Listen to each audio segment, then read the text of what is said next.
Everybody loves a strong devil fruit, right? We've got thunder, darkness, earthquake, Kuma, gods, and all that over the top One Piece madness. But there's one fruit that's criminally underrated, and I'm tired of y'all not putting respect on this, and I know why. Y'all only doing it because of the person who uses this fruit. If you can't tell from the thumbnail, I'm talking about the Jiki Jiki no Mi, or the magnet fruit. That same fruit that turned Kid into a walking junkyard of destruction. But here's the thing. This fruit is way more broken than a lot of y'all are piecing together. Oda had to nerf this devil fruit because if not, Kid would have completely destroyed more than the Grand Line. Kid would destroy the world. And before y'all try to say, oh, it's not that strong, y'all all saw what would have, not could have, would have happened to an entire Yonko fleet.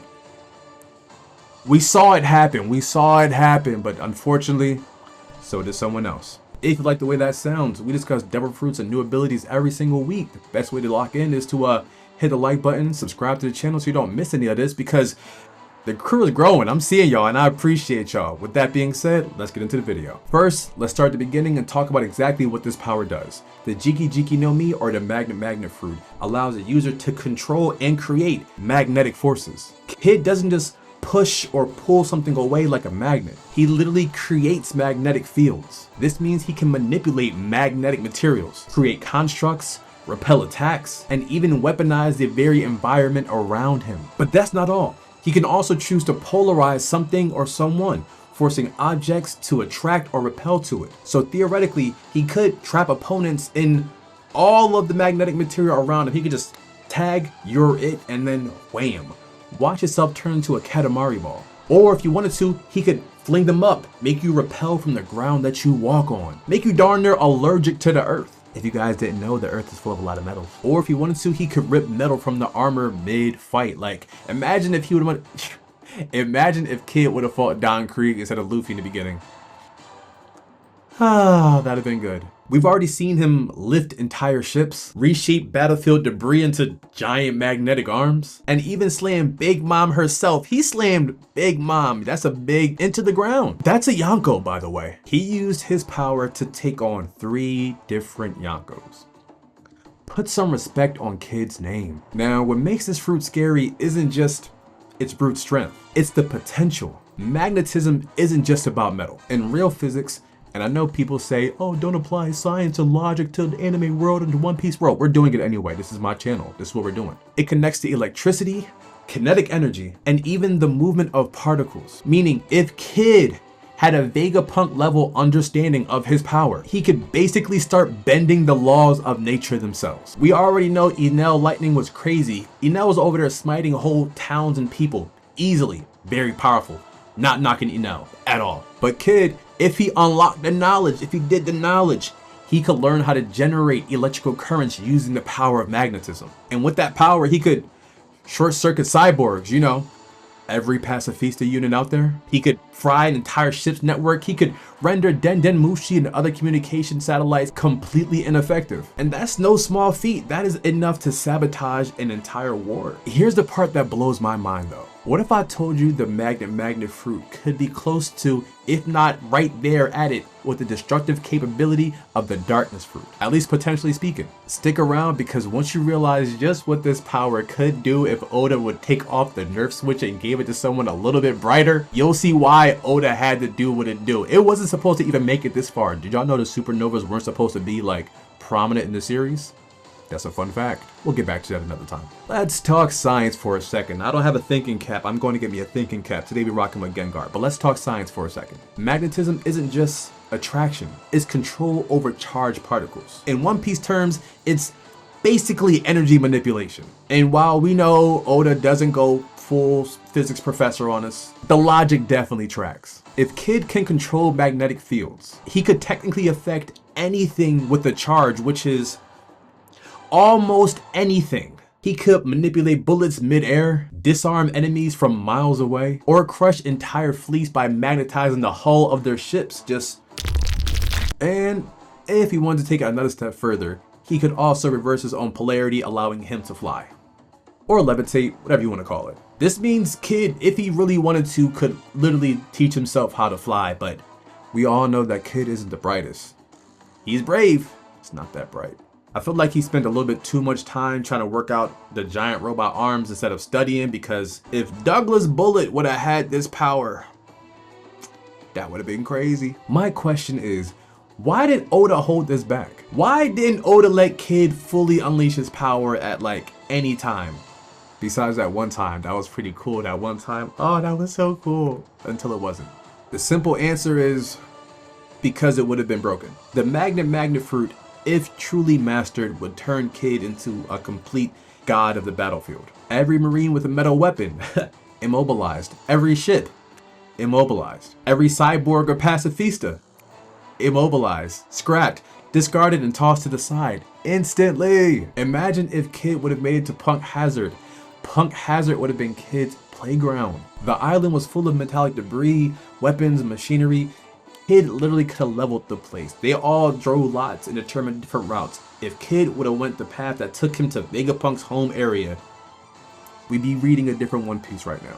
We did get to see some of Kid's creativity at work, smashing things with his giant fists, polarizing stuff, but compared to what he could have done and what he should have done, he's literally just using this much of his power. If this is the capacity, he's been using this much. It's like using all this power for the smallest things. You are literally misusing your power.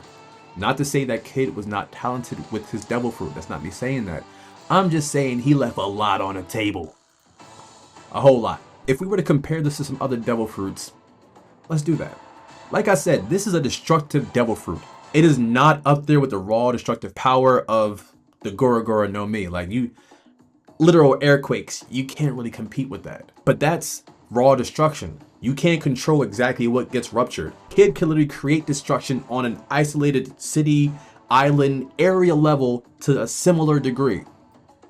Controlled though. The Yami Yami no Mi controls gravity. It's insane gravity too, because we saw it, but it has a very limited range from what we've seen so far. The Jiki Jiki no Mi manipulates magnetic forces, which exist everywhere. This is a fruit that can technically counter both of those other fruits by either redirecting the energy that's created, canceling out the quake, or collapsing the attack mid-air. There's a lot of ways this fruit could have been used. Even Logia users technically wouldn't be safe if used properly. Smoke can be contained by magnetic pressure. Enel's lightning can be redirected. I mean, technically for real, if he wanted to, he could redirect it and cause him to short circuit himself. He could put Enel in a Faraday cage, making him completely useless. That'd be some poetic justice, having an electric man taken down by magnetism. We're never going to see that happen though. Can you imagine? All right, boom. Everybody had their time skip era, right? Luffy went with Rayleigh, Robin went with the Revolutionary Army, Usopp went with some person that got fat, all the same. What if Kid would have went with Vegapunk? If Kid would have went with Vegapunk and got trained and actually listened?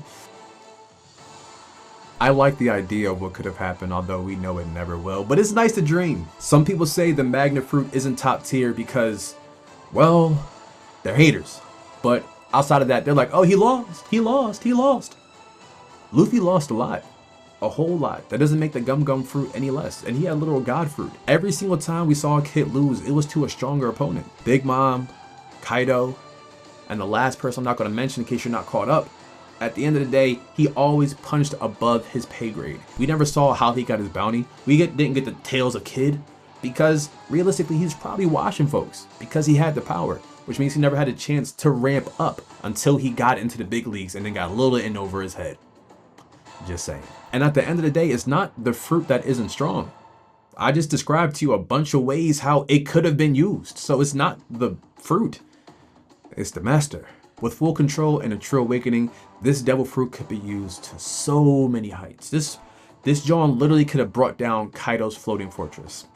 There's a lot of things that could have been done, but I understand why Oda had to nerf this John. But if he didn't, imagine a user who combined precision with magnetism, manipulating magnetic fields to stop hearts, erasing footage and memories using electromagnetic interference, or building floating fortresses of metal.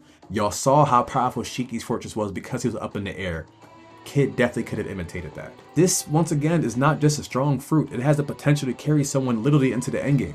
Imagine if he pulled up Emeth and managed to control that robot. It was so many things, man. So next time someone talks to you about the Jiki Jiki no Mi, Remember, it's not about how flashy it looks. It's about the science behind the madness because there is so much potential. And trust me, we all know, I feel like now you guys listen to me, you heard me. We can all agree that Oda had to nerf this or we'd be watching One Piece Magnet Edition. I'd watch that spinoff. What about you? Thanks for watching, y'all. If y'all made it this far, I'm pretty sure you already liked the video, but if not, I'll give you a second to do so. Did you like it? Are you subscribed? Because the crew keeps going. Every time we put out more videos, you guys are chatting with me. I love that. You guys are chatting amongst yourselves in the posts. I love that. We're dropping new videos 2 to 3 times every single week with a special Halloween episode that might be like 20 minutes long. I don't know. We'll see. But once again, guys, thanks for showing me love as always. Thanks for joining the fleet, and I will catch you guys in the next video. Bye.